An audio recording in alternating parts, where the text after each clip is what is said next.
Welcome to the Growing EBITDA podcast, where we unlock the doors to management and technology insights in the middle market. Join us as we explore innovative strategies to drive revenue and EBITDA growth, interviewing industry leaders and technology experts. Whether you're looking to streamline operations, understand the latest tech trends, or lead your company towards exponential growth, you're in the right place. Stay tuned and let's grow together. I was thinking about a deal that we collaborated on last year and spent a lot of time together working on. And I thought it'd be an interesting one for our listeners. We have the expert here, which is you. Do you want to just kind of give the background? I know we pre-chatted everyone before, but give the background on the deal and maybe we can just kind of jump into it. Yeah, I think expert is a generous term. Mildly experienced, maybe, would be my phrase of choice. But appreciate the vote of confidence. So I'll give you the background. James, you and I started working on a transaction in collaboration with one of our private equity clients about 12 or 18 months ago now. You were leading the due diligence, the technology and operations due diligence on the deal. I was involved because we were co-investing in the business alongside our private equity partner. And one area that we spent a lot of time collaborating on, you and your team, myself, my team, and the lead investor, was value creation plan. And value creation plans in private equity are a critical tool that many, if not almost all, private equity firms use in rolling out their investment thesis and driving the positive growth in these investments and these businesses that they're seeking during their ownership cycle. So it really, there's a number of tools in the quiver, so to speak. Value creation plans, or VCPs for short, are a key quiver in that, a key arrow or key tool in that quiver.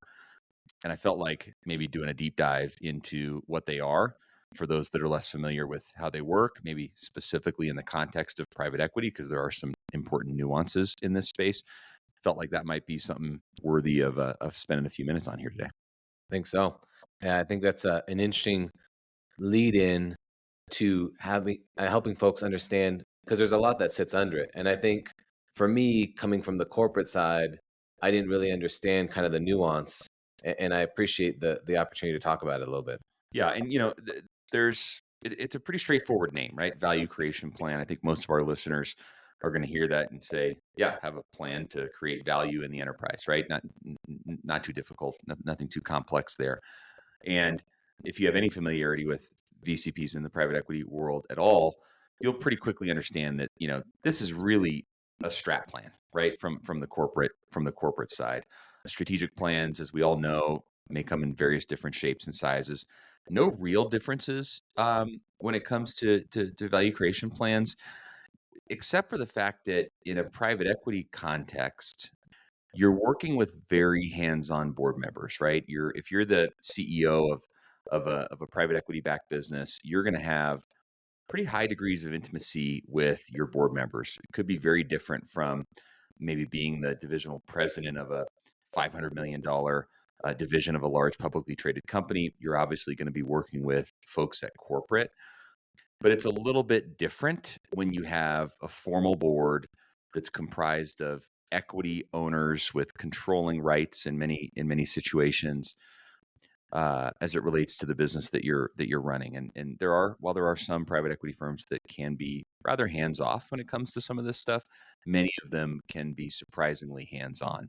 And when we think about value creation plans, VCPs, it's very important to have alignment between those various different stakeholders, that, very active set of board members, the CEO and the executive leadership team of the business, and perhaps even other folks across the organization. So not a tremendous amount of differences between strategic plans in the corporate world and value creation plans in the private equity world, but enough of a distinct set of differences that I think it's worth talking through those today. So I'm going to try to cover this fairly briefly.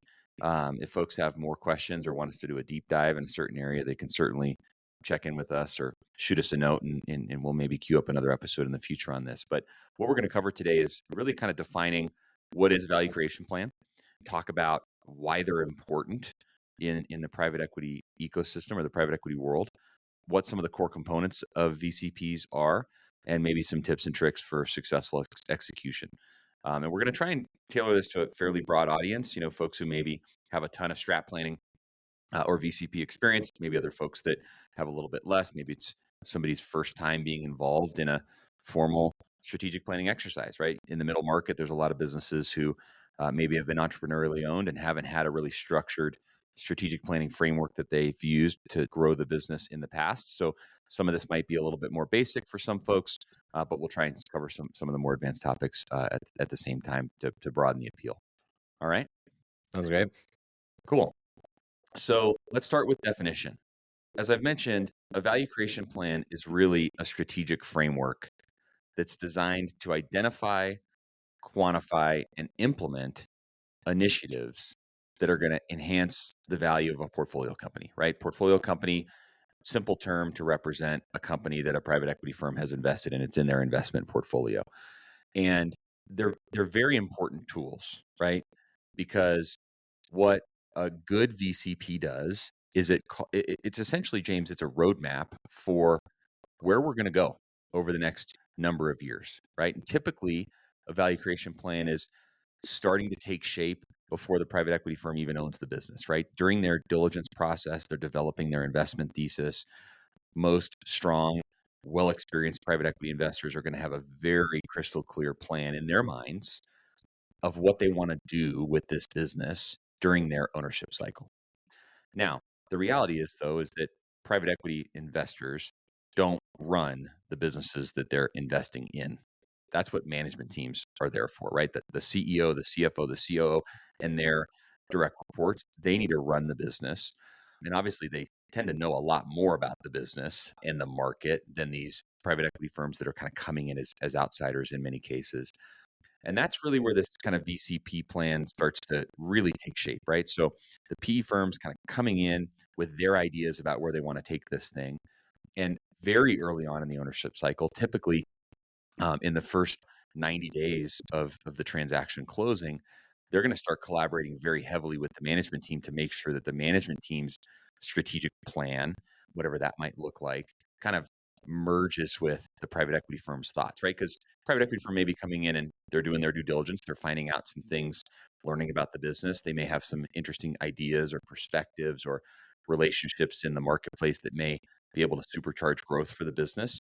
They're probably not they're not showing their entire hand to the management team as they're getting to know them during diligence. But after they've invested in the business, now we've got this cohesive relationship where everybody's in this thing together, right? If we all want to create the kind of economic outcomes that we want to see, we want to grow the business, we want to improve and grow EBITDA so that ultimately we can sell this thing to the next ownership group for a significant profit, we kind of got to all be drumming to the same beat and rowing at the same time in that boat together. And the VCP is just a really important tool to kind of align those stakeholders around, quite frankly, what do we need to do over the course of the next 3 to 5 years to materially grow the EBITDA of this business so we can create the kind of outcome that we want. So quick question on that, Mike. Sorry, and this is an interesting insight from me that in this conversation, I don't think I really truly understood that the VCP flexibility you just talked about, kind of one's done before the transaction or the deal happens, and then it kind of gets aligned with the management team and kind of harmonizes, if you will, that VCP. So playing that back a bit, is this kind of a living document? Because again, you mentioned that folks coming from other corporate strategy, right, is kind of you write it at the beginning of the year and then you execute for essentially 13 months and then you rewrite it and you execute. Is the VCP, can we think of it more as a living, breathing document that you're constantly iterating on? Yeah, I think so. Good question. The answer is absolutely yes, right? If you've spent any time in the corporate world, you've seen most people roll their eyes when executives start talking about, we need to update our strategic plan, right? Yeah. And it's like, okay, geez, we're going to spend the next 6 months in a bunch of, not terribly value added meetings and these days Zoom calls. Mhm. trying to create a fancy document. Maybe we've hired an expensive consultant to help us create a fancy document that we're going to put on a shelf and never look at again for 5 years until corporate says we got to dust that off again. The reality is that well-run companies know that strat plans are living, breathing documents. They need to be updated and refreshed as market conditions change, as leadership changes, as the business develops maybe new products or customers approach them with new needs that they think that they can meet profitably. They really need to evolve. And VCPs are no different than that. So yes, the PE firms, as you mentioned, pre-transaction closing, they're developing their investment theses. Maybe they've developed a kind of a draft VCP, so to speak. They're harmonizing that immediately to the extent that they've got those relationships with the leadership team post-close, or very swiftly post-close. And together, the board and the investors in this case and the senior leadership, the senior executives in the business are aligning on what are the needle movers, right? And I think that's another important thing that I want to talk about as we define what a VCP is and what it isn't. There may be some tactical items that show up, like maybe during diligence, we identified that there are, the company has 10 servers in their server room and they're all no longer serviced. They're outdated. They're not supported. We need to go buy new servers. Let's just go upgrade new servers, right? That doesn't necessarily have to make its way to the strategic elements of the VCP, but it may be a very important post-closing item to work on, right? So you may have in the first round of VCP planning, you might have some tactical just go do it type items that get documented. But, the real intent is let's take a long-term 3 to 5 year view at where we want the business to go. What markets do we want to be in? What do we want our geographic footprint to look like? What leadership gaps do we want to fill? Where do we need to make upgrades from a technology perspective or from a human capital management perspective? Who do we want to go and acquire, right? M&A, is often a big part of value creation plans with private equity firms. Most of our listeners are going to be well aware. Private equity likes to do a lot of add-ons, right? We like to do what we call roll-ups, or the term I like to use, buy and builds, right? Go buy a business and build it through acquisition. Maybe they buy a $100 million business and go do 10 other add-ons or bolt-on investments, each at $20 million in revenue. Next thing you know, you're 3 years in, you got a $300 million revenue business that you're trying to integrate. So that you tend to see M&A show up as a key component of a VCP.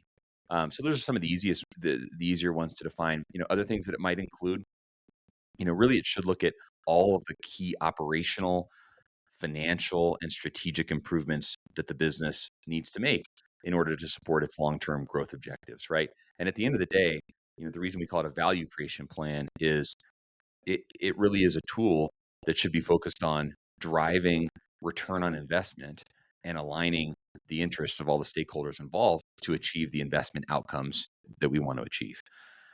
Typically, you're going to see VCPs have very specific and almost always very objective performance metrics and specific timelines, calling out who's accountable for doing or leading certain initiatives to make sure that the stakeholders can follow through and hold everybody accountable to achieving those goals. So really, to take it back from the top here, what is it? It's essentially a strategic planning document. It lists out what we need to do, when we need to do it, who's responsible for what, and what type of enterprise value it's going to create to the extent we're able to successfully execute these objectives. And to your point, this is something you want to review regularly. The boards that I'm involved with, you're looking at this every board meeting and making sure, hey, has anything changed? You're refreshing your memory about where we're trying to strategically take this business, and it becomes just a really important tool to keep everybody aligned during the number of years that you're going to be working together as executives and investors. At the board level, to talk about that for a second, just to close that out, because I like that you mentioned it there. So I have my VCP. I'm adjusting my VCP. Thank you for that insight on. I'm continuing to work through that VCP. When it comes to the board, do you feel that most of the time I'm adjusting that VCP based on kind of market condition needs, or I'm reporting out on that VCP, eliciting feedback? Kind of how's that plan used with kind of that steering committee, and to call it that a bit when you present that? How's that document used in that room compared to what you're doing with your management team and your day-to-day operations? Yeah, I mean, I think that, like I mentioned previously, private equity investors do not view themselves as business managers. They view managing the day-to-day aspects of the business as the responsibility of the CEO and the executive leadership team. So while I recognize that I said that the private equity group is going to come in with some type of straw man or perhaps very detailed version of a VCP when they're buying the business, right? So we're going to invest in the business day one. We kind of have a plan. As much as that is true, they're going to expect very quickly for the management team to take that input and incorporate it into management's plan. Got it. So from kind of day one, from the investor's perspective, the management team owns the plan, but the private equity groups want to speak into the plan, and they want to make sure that their voice is heard, and they want to make sure that their best ideas, at least that they think their best ideas, are percolating to the top and are at the forefront of management's mind, right? And in some cases, you're going to find that everybody's in lockstep. It's very clear who's going to do what. There isn't even that much back and forth dialogue about the value creation plan. In other instances, and we find this a lot in historically entrepreneurially owned businesses, you might have a business that does $200 or $300 million in revenue who has never gone through a strat planning exercise, who doesn't have any idea or any experience developing and using tools like value creation plans. So in those instances, the private equity investors or maybe some consultants that they might engage who have expertise in strategic planning, there may be a lot more hands-on, and anything in between also could happen, right? You see a lot of businesses maybe that haven't had a ton of M&A experience directly, right? So maybe the private equity firm is going to be very collaborative in the development very early on of the M&A component of the plan. When it comes to kind of actually rolling this out and deploying it, kind of what that cadence looks like, the communication back and forth, which I think is the root of your question. Once that plan gets developed, it's kind of the expectation of the private equity board members that the CEO is going to be giving you quarterly updates on that plan. You may reference it on maybe your monthly calls or your weekly calls with the investor group if you're the CEO. Whereas with your management team, the expectation is that a CEO would be meeting regularly with their management team to get updates on, have we achieved X, Y, or Z goals, or have we completed A, B, or C tasks? And you might be updating the board that, hey, we've accomplished these, or hey, we tried but we failed, and here's why, and here's the corrective action that we're going to take to get back on track, whatever the case may be. Yeah, I think that side of how that roll up and reporting and continuing to look to that document, because in other episodes we've discussed the real reason you're in the transaction is to create that value. Mm-hmm. And having that roadmap of how you do it, I'm great. Sounds like a great plan to align folks together. So are there any other core components that folks should think about that maybe we haven't discussed so far? Yeah, as I'm thinking through this more, James, the most successful value creation plans that I've seen, they start with, what are the long range revenue and EBITDA goals of the organization, right? Where are we driving this ship or this bus together? And from that, you then kind of back into how you're going to achieve those goals, right? And we've talked about that a little bit. What are the strategic goals of the organization? It could include some of the tactical goals, but it's not just about how we're going to grow revenue and how we're going to grow earnings, right? And how you might get there is talk about adding customers, or like we've talked about, growth through acquisitions. On the cost side, maybe the plan would include some cost reduction initiatives like deploying operational excellence to reduce transactional costs in the business or optimize labor productivity or whatever the case may be. But it should also include things like market expansion, right? Are we, we're big believers too in thinking through strategic alternatives, or what we call them. You might not be in this market today, but what if you went and got in that market? How much would that cost? How much upside might there be from a revenue or earnings perspective? How hard would it cost to grow into that market? Calling out and teasing out very specific operational improvements. The successful plans will typically include very discrete optimization projects that the leadership team intends to tackle. And maybe that's improving ARAP processes. Maybe it's reducing DSOs by improving invoicing efficiencies. Maybe this is a big one from a technology perspective, upgrading our ERP system. We see a lot of plans include things around innovation. What's the next latest, greatest product?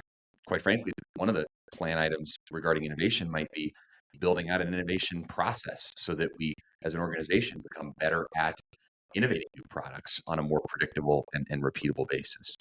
And we want to make sure, too, as we're building out these plans, that it's not just, hey, we want to grow revenue by X, and we're going to do that by a new end product development process and these operating improvements, but also very specifically who in the organization is responsible for leading those. Because what we're going to ask is that those people go away and develop more tactical plans for how they're ultimately going to go and achieve those. And I think about the responsibilities of the CEO as it relates to a VCP, certainly leading the charge and making sure that the team is collaborating to produce stretch goals and to come up with what the strategies are to be able to achieve those goals, but also holding the team accountable to building out the more tactical kind of deployment plans for how those goals are ultimately going to be realized and how those strategies are ultimately going to be accomplished. Now, you wouldn't typically see a CEO presenting back to a private equity board of directors every single one of those tactical activities that needs to get done. Typically, they're distilling that up to the higher level elements of that VCP. And one of the mechanisms that they're going to use to communicate ongoing progress against the plan is through the review of some of the key metrics that were defined as part of the plan development that would allow them to kind of quickly understand and get ramped up to speed as to whether or not we're hitting those targets. Mike, I would be remiss if we didn't tie this back to the name of the cast, which is growing EBITDA. So I think you've really established a nice baseline. You've taken us from what it is, how I create it, how I report on it, which I think is a good journey so folks can kind of baseline. Let's bring it back to kind of how's this EBITDA, hopefully accretive, but how's this EBITDA how does it tie into EBITDA? How do you see that mechanism? And that can be either you mentioned KPIs and kind of those ties, or maybe just kind of functionally business wise. What does this mean for my EBITDA now that I have this plan and I'm executing for it? And how do I kind of think about it from an EBITDA perspective? Well, I think I'm probably going to answer that question maybe in a little bit of a different way than you expect. EBITDA is the common measurement that private equity investors like to use to value their businesses or to value businesses. And private equity investors kind of eat, live, and breathe the EBITDA metric every single hour of every day of their careers. And the advice that I would give to folks who are dealing with private equity investors, maybe for the first time in their careers, or who are looking at getting into maybe a private equity backed business environment, you need to learn what EBITDA is. You need to be well versed in its definition and why it matters to these private equity groups so much. And you need to learn to talk. Your vernacular needs to change to focus on communicating impact to EBITDA. So I think most of our listeners are going to be able to say, you know what? I understand how this ties to EBITDA, right? I'm trying to grow the earnings of the business to improve the enterprise value.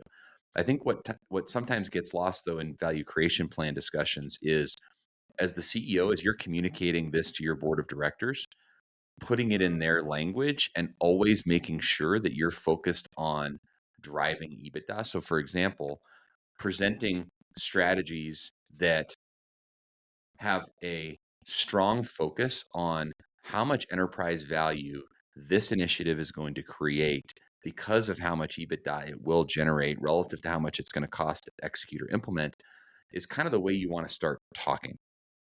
What you don't want to do is say, hey, we want to go and enter this new market and we think we can grow sales by X. That's a fairly weak statement. What private equity investors want to hear when you're giving them an update on your VCP is, hey, we think that growing into this market is going to cost X, but it's going to have Y impact to the bottom line. And we think that we can achieve that in a 36-month window. Because even if you have a longer term focused private equity group that is backed you, maybe they're trying to hold that investment for 10 years or 15 years, they want to know that the strategies that you're focused on, that they're being asked to support investment into, whether that's time or hard dollars into, are the needle movers. That we're not going to focus on what somebody's pet project is in the business. Like they really like that industry and that's why you want to expand into that industry. They want to know that it's going to move the needle. And they also want to be around conversations like, hey, should we go and build that capability or should we go and buy that capability? how much is it going to cost to do one versus the other, and how much net impact, how much EBITDA is that version of this strategy going to produce versus this other version of the strategy going to produce. So I think that as you enter this kind of private equity ecosystem, making sure that you're having these conversations and focusing on the impact of the bottom line and presenting quantifiable metrics that you're going to use to hold yourself and your team accountable to achieving those goals, and sharing with those private equity firms that you intend to present updates using data, which is going to allow them to make informed opinions and insights and offer assistance and guidance and support. That really is kind of the name of the game. And that's how I think this whole thing ties back to EBITDA. So I think that's some interesting guidance and feedback there. And I went back and looked. Obviously, a lot of this, we talked about that transaction earlier. Family-run business, great business. We know that PE kind of targets those. You did great work on figuring out the co-investment. We had a lot of really rich conversations, but we had a good dialogue with that management team. And so I went back and looked at my email in preparation for today's conversation and found a couple of the questions that were asked along the way that I think maybe would kind of help the folks kind of summarize all the insights we discussed today, and just some quick hit question answer, if you're okay with that. Shoot. So one of the questions I found was, how do I know I've created the V in VCP? Is it qualitative, quantitative, or how do I know I've gotten it and achieved that value? I think it could be both. You might have qualitative value drivers. An example might be, you may know going in, or the business may decide, maybe for the first time in its history, we need a CFO, right? We need a institutional grade CFO to help us lead this business, report out our financials, deal with our financing partners, the banks, et cetera. And finding a great one might be your goal in X timeline. So how do you measure that? Box check. Did you hire them or not? Pretty easy one. The tough part is obviously getting a person that you like, who sticks around and can create the value that you think they should be able to long term. I think on the quantitative side, just putting basic metrics in place, right, and reviewing those metrics, saying, hey, we want to improve this particular function in the business by reducing its cost from X to Y. Tracking that in a simple Excel spreadsheet is simple enough. Reporting that out on a periodic basis, obviously reporting out the important ones to the appropriate people. You're not going to share with your board every metric that you might share with your leadership team. So yeah, I think it's as simple as that. And the temptation a lot of times is to build really great plans. You mentioned it earlier, corporations build these plans, sits on the shelf. I love the idea that I have some very kind of midterm goals or information I'm working towards, and then just kind of ticking through it. I think that kind of shows that inertia of improvement and drives a lot of great change. Okay, so we discussed kind of the board, we discussed the CEO, we discussed the management team, which I think all of our listeners can understand, because we're making this a bit analogous to a strat plan, and strat plans are in that same vein. One of the things I think is a failure a lot of times on a strat plan is we sit in a room, have a really great idea, but everyone struggles on, how do I disseminate that? So let's talk a little bit. This question here was, how do I disseminate the VCP to the greater organization outside of myself and my direct reports? I think, like with any sort of strategic planning exercises, there can be a tendency to involve the senior leaders of the organization. And that's a great place to start. It's obviously a lot better than the CEO having his vision, maybe writing that down, his or her vision, writing that down on paper and sharing it with the rest of the organization to some degree or another. The best plans, strat plans, VCPs, or whatever you want to call them, we believe are cross-functionally developed. So we talked about, maybe the private equity firm has their ideas before they've invested in the business. The management team, obviously, they've been running the business for a while. They have their ideas about how they're going to grow and prosper. And I think one of the things that is a really powerful tool, if you haven't done it previously, is to get a broader audience engaged. So maybe dipping down beyond the direct reports to the CEO into some of the directors, maybe, if that's the appropriate title in your organization, and engaging those stakeholders, right? Trying to solicit their feedback as you're designing the plan, posing the question to them of, hey, if we want to double in revenue in the next 36 months or 48 months, what do you think we need to do to get there? What do you think are some of the challenges that we're going to encounter? You'd be surprised what you might learn by talking with the head of IT, who goes, oh, geez, I didn't realize you guys wanted to double the business. And I didn't realize you wanted to do M&A. By the way, our ERP infrastructure fundamentally will not accommodate that. And which might be an aha for, maybe you're a more commercially focused CEO who just loves winning by selling more and spending a lot of time with customers. You might not have a lot of technology expertise.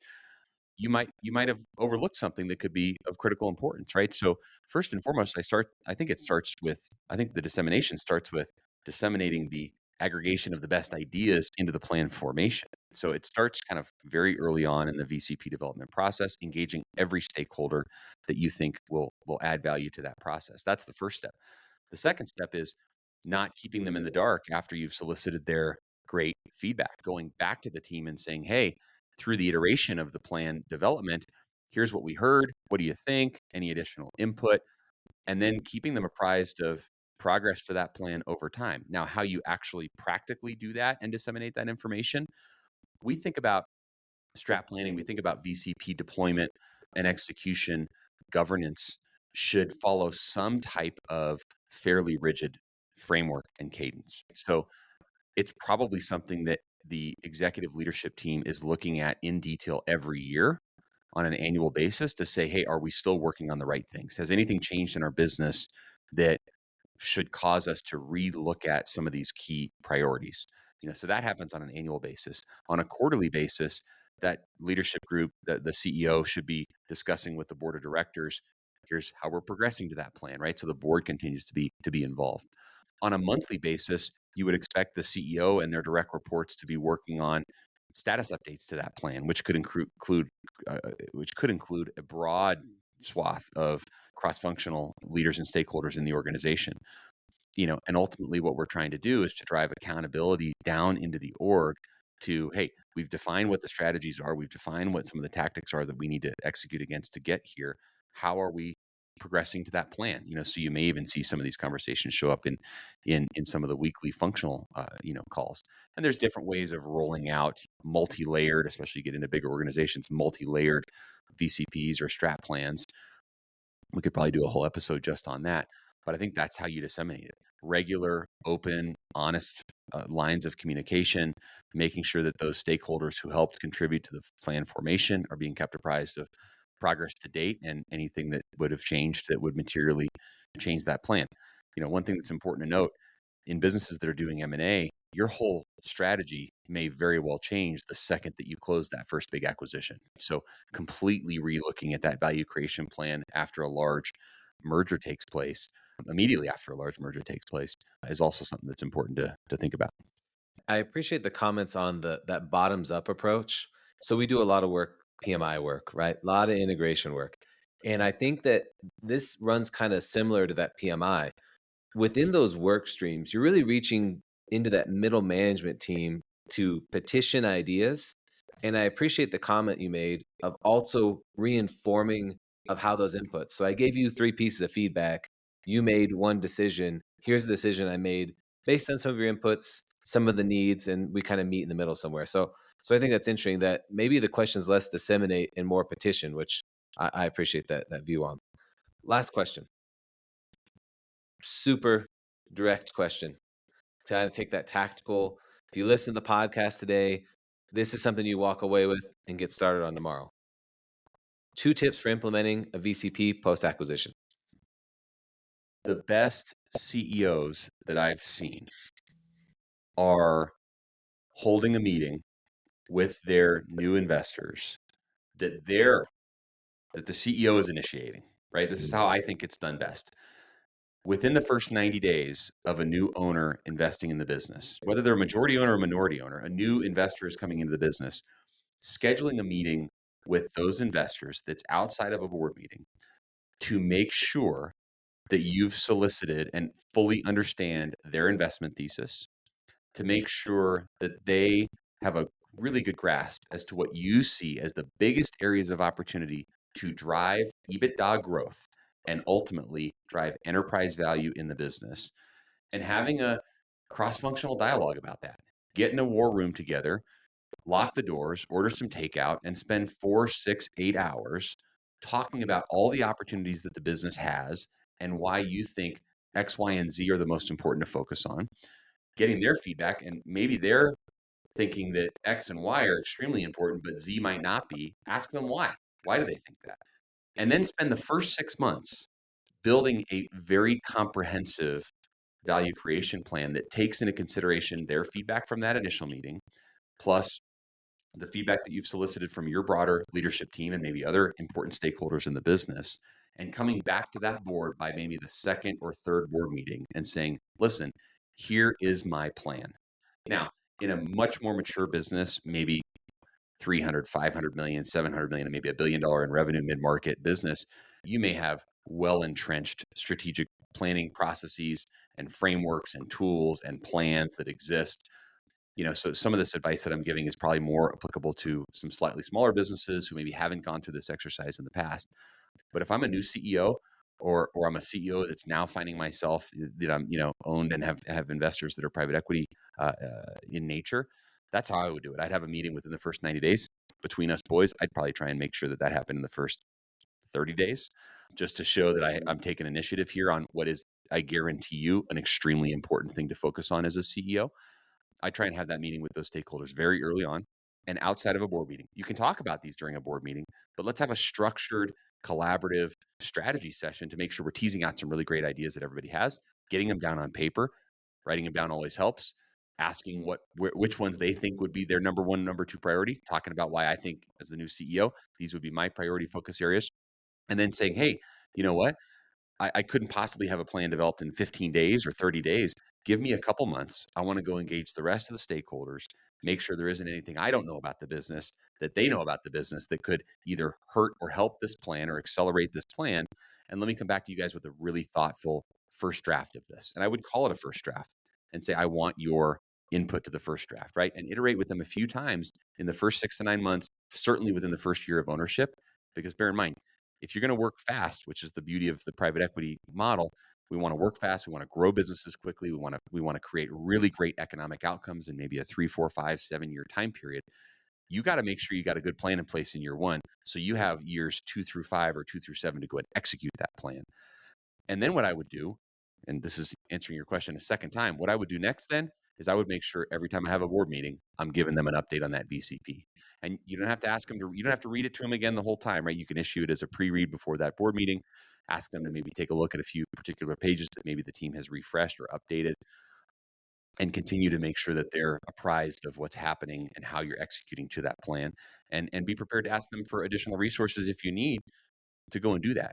I think what a lot of CEOs don't realize about the private equity model is private equity firms actually want to bring a lot of resources. They want to invest a lot of money into these businesses to the extent that it supports profitable growth. So don't be afraid to ask for some big ticket items. If you think you can accelerate the achievement of the plan, but you need $3 more million on some consultants to come in and do X or Y or Z, or you want to set up a new facility and it's going to cost $20 million worth of new equipment, you'd be surprised how quickly people are going to say yes if there's a really sound business plan that supports the broader VCP that you've all agreed from day one is the right plan for the business. You'd probably be surprised how much support you're going to get. But keeping them apprised, all along the way, and regular updates is certainly a helpful way to get there. I like that. Add that third. So to play it back, number 1, have that meeting the first 30 to 90 days. Yep. Number 2, present V1 or version 1 of that plan within the first 6 months.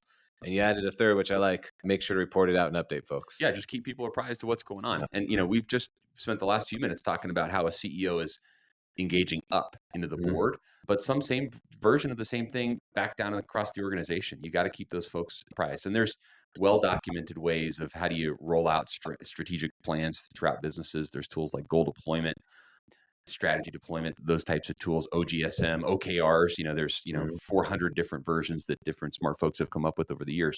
It doesn't really matter which version you use, as long as you use one of them and you use it well. You're consistent about it. You're chatting with those teams regularly. You're holding people accountable to cross off those tactical objectives that support the broader, strategy of the business. Yeah, great. Funny as we close out today, when I had joined an organization, so I was living in Mexico, I came back to the U.S. to work for a U.S. organization, and we had a strat meeting. And in that strat meeting, they asked me what my BHAGs were. Have you heard the phrase BHAG before? I am unfamiliar with BHAG. I don't think I want a BHAG. Yeah. Big, hairy, audacious goals. Oh, there you go. Yeah. And so that was one of those moments that I realized this strategy meeting is going to be a thing. And so I appreciate you today breaking down this conversation not at the BHAG level, but at the detail level where folks can understand what's something that's tactical. I think there's a lot here. I took a couple notes during this, and maybe we'll do a couple follow-ups where we deep dive on some of these things around the KPIs, the communication. I really like that. And I know that we have some templates that we use with our clients, and maybe we could talk about what goes into those. Any closing thoughts before we leave today? Ready for lunch. Great. Well, let's get at it. Thanks everyone for listening, and good luck on your value creation plans. Thanks for tuning in to this episode of Growing EBITDA. If you like this episode, hit subscribe or follow us on LinkedIn for updates. Got a topic you'd like us to cover? Drop us a message. We'd love to hear from you.